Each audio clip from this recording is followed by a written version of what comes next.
The future is urban. By 2030, urban areas are expected to grow by 1.4 billion, with that growth occurring almost entirely in the developing world. Cities will account for 60% of the world's population and 70% of the world's GDP. The urban environment will be the locus where drivers of instability will converge. It is the domain that by the year 2030, 60% of urban dwellers will be under the age of 18. The cities that grow the fastest will be the most challenged as resources become constrained and illicit networks fill the gap left by overextended and undercapitalized governments. The risk of natural disasters compounded by geography, climate changes, unregulated growth, and substandard infrastructure intersect to frustrate humanitarian relief. Growth will magnify the increasing separation between rich and poor.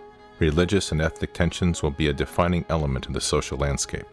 Stagnation will coexist with unprecedented development as impoverishment, slums, and shantytowns rapidly expand alongside modern high-rises, technological advances, and ever-increasing levels of prosperity. This is the world of our future. It is one we are not prepared to effectively operate within, and it is unavoidable.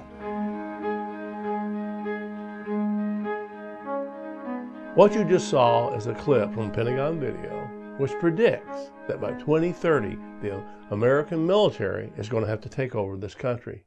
According to the video, which is titled Megacities, Urban Future, The Emerging Complexity, it's a Pentagon training video for the Army personnel and obviously for Department of Homeland Security personnel and local police.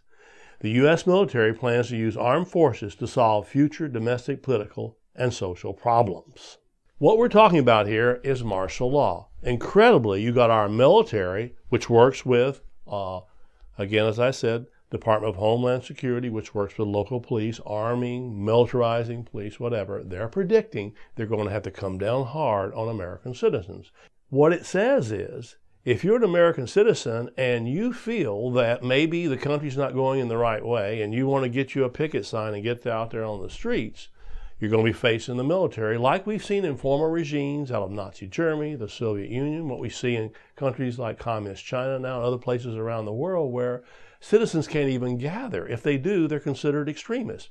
And we forget that in 2009, under the Obama administration, 2 memos were distributed and released by the Department of Homeland Security, which told us what extremists were. Extremists are anybody that may be opposed to what the government's doing. You don't have to be violent. You can be a gun owner. You can be a hunter. You're part of this group that's going to be targeted if you get out there and say anything that the government doesn't like. Of course, this goes against everything that our country stands for. But the question is, are they paranoid? Are they perceptive? What are they thinking here? The Food and Drug Administration, the Smithsonian Institution, all the 17, 18, 19, so many federal agencies that we have now are armed to the teeth with tanks, grenade launchers, anything that you would see on a battlefield. These are, you kidding me? The Food and Drug Administration, the Fish and Wildlife Department needs armored tanks. What is our government getting ready for? We have to be concerned about this, folks. Incredibly, back in 2008, an Army War College report revealed that, and they were predicting that widespread civil violence in the United States would occur, and it would force the defense establishment to reorient priorities and extremists to defend basic disorder and human security. What we're seeing is a government, and it's primarily the federal government, but it works now with, through the Department of Homeland Security, local police and militarizing the police. We have 80,000 SWAT team raids and growing in the United States today, smashing through people's doors in the middle of the night.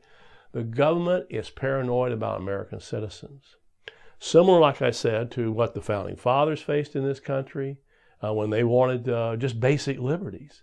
And that's what we're facing today. If you want basic liberty today, in the future, by 2030, we may have an economic breakdown as all the things we're seeing happening, all the robotics, artificial intelligence, they're predicting that people are not going to have jobs. So the government's getting ready to crack down. Add to all this the surveillance that we're under today from the National Security Agency, the FBI.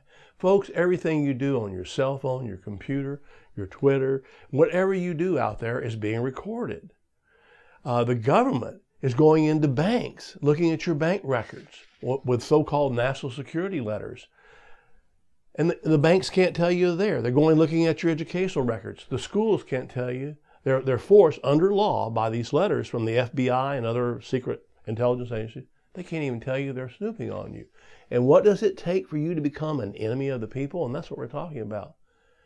Anybody that says, I don't like the way things are going, I want to stand up for free speech, I'm tired of my Fourth Amendment rights being stripped away from me through SWAT team raids, children getting killed in the middle of the night, dogs shot, old guys standing in the hallway with a shoehorn. The police said we thought he had a gun. They were in the wrong home.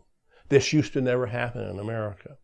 So I'm telling you, people, we are becoming enemy number one. And the only hope I see for today is for we got to get together in our local communities, take over our local governments, and start saying no to a federal government that's out of control.